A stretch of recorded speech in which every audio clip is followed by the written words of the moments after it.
안녕하세요 여러분. 제가 지난 영상에서 댓글에 궁금한 점 남겨달라고 요청을 했었는데 이거는 평상시에 제가 자주 받는 질문이기도 하고 대학원 진학을 앞둔 분들한테 도움이 좀 될 것 같아서 제 경험을 한번 나눠보려고요.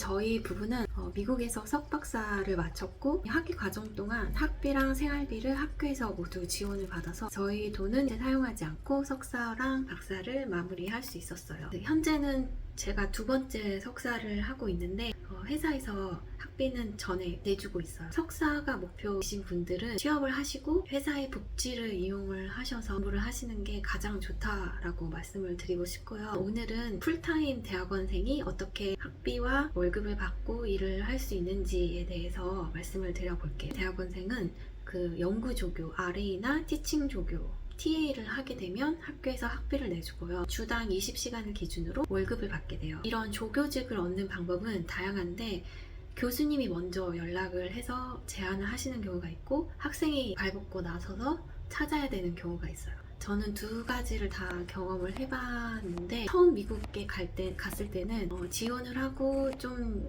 합격자 발표를 기다리던 중에 어느 학교의 교수님이 연락이 오셔서 인터뷰를 보고 싶다고 하시더라고요. 그리고 제가 처음 미국 갈 때는 사실 박사과정으로 바로 간 게 아니라 제가 학부가 시각디자인 전공이라서 그 MFA 학위를 지원을 했었어요. 그 인터뷰 자리에서 교수님 2년간의 학비랑 월급을 보장하는 RAC를 제안을 하셨고 아마도 그 당시에 제가 자동차 회사 다니고 있었기 때문에 그리고 교수님이 속했던 그 랩이 자동차랑 좀 관련이 많이 있어서 운이 좋았던 것 같아요. 이런 식으로 학교에 지원서가 도착하면 교수님들이 마음에 드는 지원자에게 이런 리크루팅을 하는 경우가 종종 있어요. 저희가 입학했을 때가 2013년도였고 그때 저희 학교 RA 월급이 학기 중에는 1,500불, 방학 중에는 3,000불. 남편도 같은 액수를 받았기 때문에 넉넉하진 않았지만 저희 둘이 렌트비 내고 생활하는 데는 어려움이 없었던 걸로 기억해요. 당시 남편은 그 같은 학교에 박사과정으로 입학을 했었기 때문에 제가 2년간의 석사과정을 마치면 저는 먼저 취업을 할 계획이었어요. 저희가 다닌 학교가 샌프란시스코 베이 지역이랑 되게 가까이 있어서 디자인 전공자가 취업을 할 수 있는 곳이 꽤 많았어요. 근데 이제 남편이 다른 학교에서 박사 학위를 하고 싶다고 그래서 남편이 박사과정을 석사과정으로 바꾸고 저랑 함께 첫 학교를 석사 학위만 받고 졸업을 하게 됐어요. 그리고 남편이 박사 학위로 한 학교가 이제 텍사스에 있어서 이삭이가 태어난 지 한 40일쯤 됐을 때 텍사스로 이사를 가게 됐어요. 그때 텍사스에 있는 학교를 남편이 결정하게 된 이유도 교수님이 먼저 연락을 하셔서 RA를 먼저 제안을 해주셨기 때문에 합격한 다른 학교도 있었지만 일단 텍사스에 있는 학교를 선택해서 가게 됐었어요. 그리고 사실은 저는 박사의 뜻이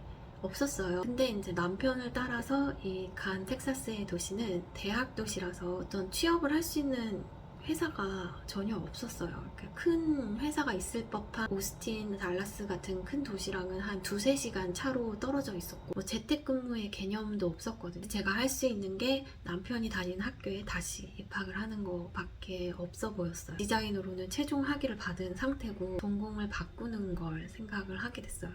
일단 학교 홈페이지에 교수님 프로필을 다 봤더니 그 건축대학의 몇몇 교수님들이 제가 했던 그 HCI 관련 연구를 하고 계시더라고요. 그래서 그 교수님들 중에 한 분과 함께 일을 할 계획을 가지고 건축대학으로 지원을 하게 됐어요. 저희가 8월에 이사를 갔고 그래서 그 사이에 GRE를 다시 보고 11월에 원서를 냈고 3월쯤에 합격자 발표가 났어요. 저는 첫 해는 당연히 떨어질 거라고 생각했어요. 전공도 바뀌었고 가능성이 그렇게 높진 않다라고 생각해서 큰 기대를 안 했는데 3월에 합격 통지를 받은 거예요. 그러면 그 다가오는 9월에 입학을 해야 되는데 아이색이 그러면 돌이 이제 막 지난 상태니까 제가 데이케어에 맡길 자신이 없는 거예요. 학교에 연락을 해가지고 1년을 입학을 미뤘어. 다행히 학교에서 그 요청을 받아들여 주셔서 1년을 미루고 이삭이가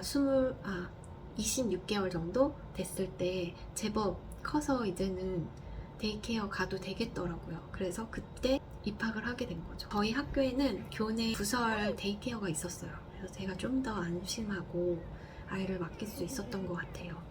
근데 문제는 아무리 기다려도 연구 조교 제한이 없는 거예요. 만약에 이대로 계약을 하면 저는 고스란히 학비를 다 내야 되는 상황이었어요. 결국 제가 학교에 연락을 했고 합격을 하면 행정 관련 이메일을 보내주시는 분이 계세요. 저는 입학 예정자인데 RA나 TA 기회가 있는지 여쭤봤어요. 사실은 합격하자마자 이 학과 담당자 분에게 연락을 하는 거를 추천해요. TA 자리가 꽤 경쟁이 많기 때문에 미리 선점하는 게 좋거든요. 근데 아무튼 저는 조금 늦었고 그때 당시만 해도 교수님들이 다 연락이 먼저 오는 게 일반적인 거라고 생각했어요.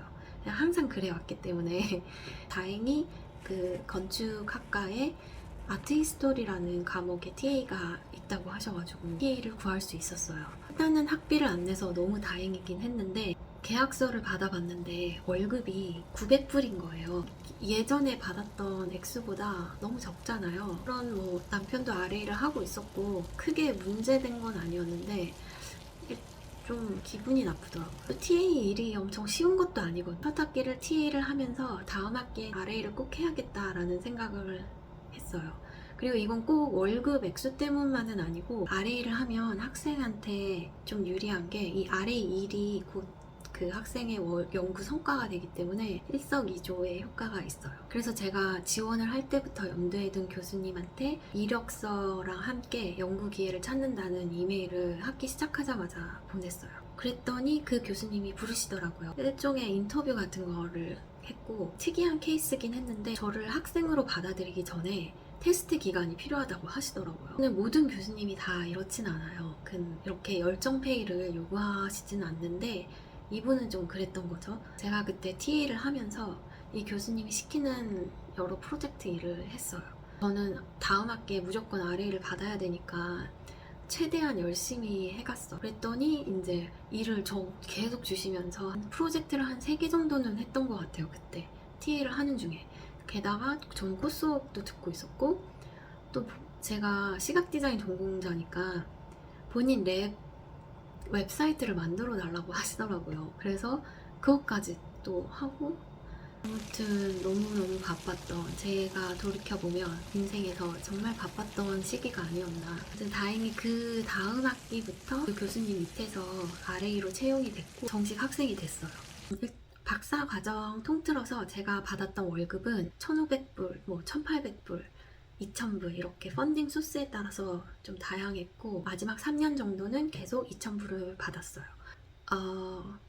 그것도 기계공학 전공인 남편 같은 경우는 월 2,300불 정도 받았던 걸로 기억해요. 학과마다도 조금 다르고 펀딩 소스마다 조금 차이가 있어요. 아무튼 이렇게 RA를 구했고 졸업할 때까지 쭉 해피엔딩으로 이어졌으면 참 좋았을 텐데 지금부터는 제가 좀 박사과정의 어두운 면을 말씀드릴까 해요. 이게 박사과정이 힘들다고 하는 게 다른 게 아니라 어떤 것도 보장되는 게 없고 미래가 굉장히 불확실하다는 거? 그게 가장 힘든 점인 것 같아요. 제 생각에. 뭐 교수님이 먼저 연락이 왔든 아니면 본인이 직접 연구 조교 기회를 찾았든 이 졸업할 때까지 꽤 긴 시간이잖아요. 5년 정도. 졸업할 때까지 그 펀딩이 보장되는 게 아니에요. 교수님도 RA를 줄 수 있다는 건 프로포저를 써서 펀딩이 있다는 건데 이 연구비가 영원하지 않거든요. 영원하지 않고 계속해서 교수님도 프로포저를 내고 학생도 이 프로포저에 기여를 잘해서 펀딩을 유지해야지만이 이게 가능한 이야기예요. 경쟁이 심하다 보니까 이거 펀딩 따는 것도 되게 어려운, 그리고 도덕적으로 정직하지 못한 교수님을 만나면 이게 더 힘들어져요. 저희 남편도 처음부터 RA 제안을 받고 텍사스에 있는 학교를 선택해서 왔다고 했잖아요. 오기 전에 이미 계약서에 사인을 하고 입학을 했는데 입학하자마자 교수님이 새로운 계약서를 주시면서 여기에 다시 사인을 하라고 하시더라고요. 근데 그 계약서 내용이 처음 사인했던 계약서랑 좀 달랐어요. 학생이 할 수 있는 일이 많지 않아요. 지도 교수님한테 어떻게 보면 굉장히 종속되어 있는 관계이기 때문에 크게 할 수 있는 일이 없어서 그 외에도 여러 가지 안 맞는 점이 많아서 남편은 1년 정도 후에 그 랩에서 나왔고 한 학기 정도 TA를 하고 새로운 교수님을 찾아서 다른 랩으로 들어가서 박사를 마쳤어요. 뭔가 순조롭게 착착 진행된 것 같이 보이는데 이 랩을 나온다는 학생 입장에서는 그 다음이 보장된 게 아무것도 없기 때문에 엄청 스트레스를 받고 엄청 그런 쉽지 않은 일이에요. 가능한 한 그런 일이 없어야 되는데 제 주변의 많은 박사생들을 봤을 때 생각보다 흔하게 일어나는 일이에요. 저 같은 경우도 그 고생을 하고 RA를 받았잖아요. 후에 이제 여름방학이 됐어요.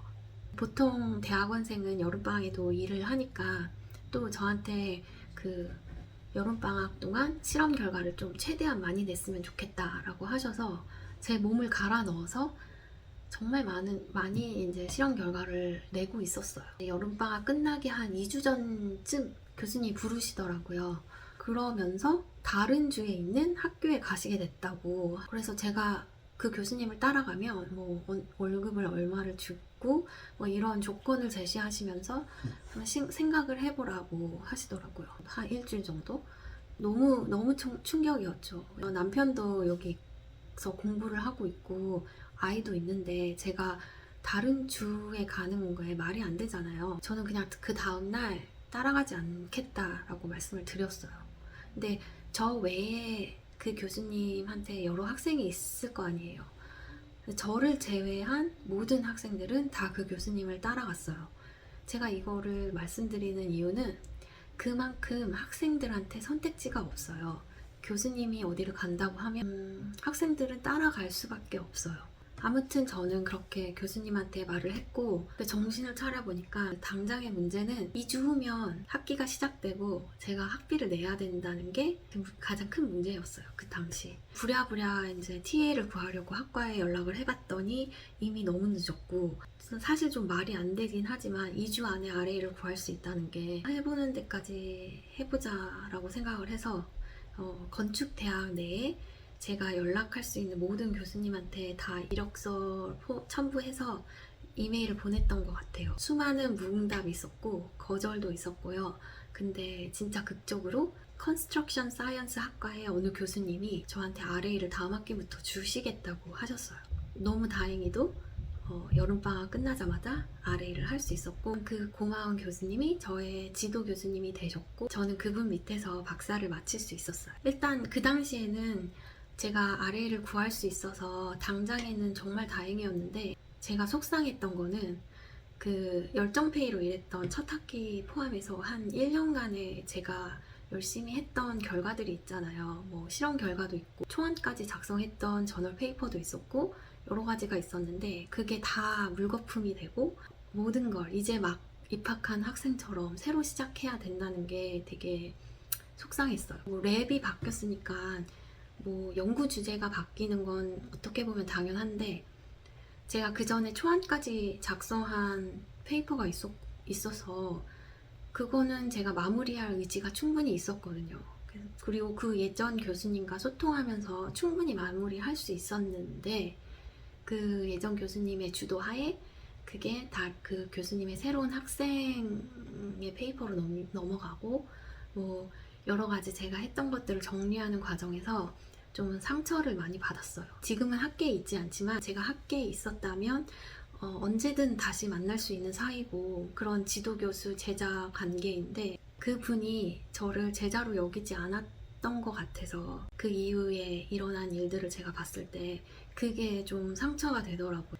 그런 마음의 상처 플러스 이 새로운 교수님도 다른 학교로 갈 수 있다는 그런 막 소문이 학과에 돌기 시작하는 거예요. 그래서 막 주변 사람들이 다른 교수님 빨리 알아보라고 막 그렇게 하기도 하고 그러니까 계속 불안한 상황이 이어지더라고요. 제 주변 사람들은 제가 걱정돼서 그렇게 말을 한 거긴 하겠지만 저는 사실 이 교수님을 찾아오기 전에 제가 연락할 수 있는 모든 교수님 다 해봤기 때문에 이분이 마지막이었어요. 만약에 이분도 다른 데로 가게 되면 저는 그때는 이 학위를 그만둬야지 하는 생각을 가지고 항상 학교를 다녔던 것 같아요. 그리고 제가 그동안 좀 많이 열심히 노력을 했는데 그 노력한 것들이 다 없어지고 또 앞으로 열심히 한들 언제 이게 없어질지도 모른다. 제 운명은 교수님한테 달려있잖아요. 제 운명은 제가 아니라 타인한테 달려있는 거잖아요. 그래서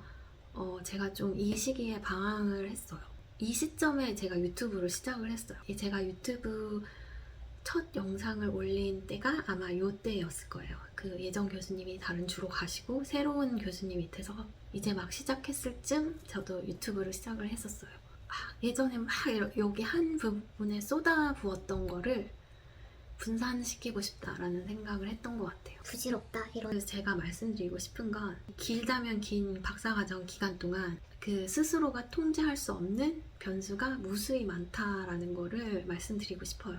이 시작을 앞둔 분들에게 제가 겁을 주고 싶지는 않지만 또 제 양심상 너무 낙관적으로만 말씀드릴 수는 없어서 여기 말씀을 드렸고요. 무슨 대학원생으로 입학을 하면 학비랑 생활비를 받으면서 학위를 받을 수 있는 기회가 많이 있으니까 먼저 적극적으로 교수님과 학과에 연락을 해서 기회를 잡으시는 걸 추천드려요. 돈을 안 내고 학위를 받을 수 있으면 개이득. 박사를 받으면 좋은 점도 있어요.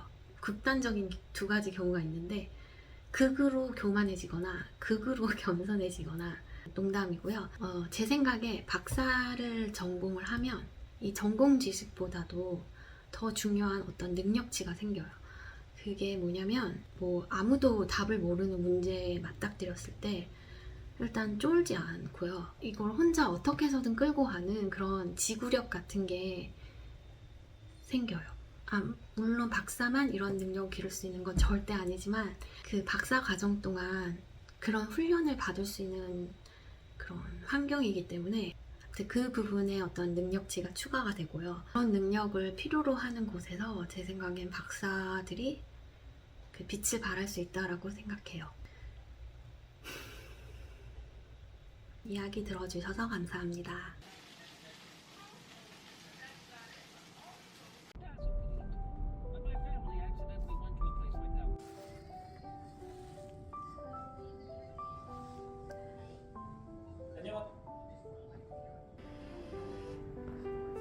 아이고 힘겹다 힘겨.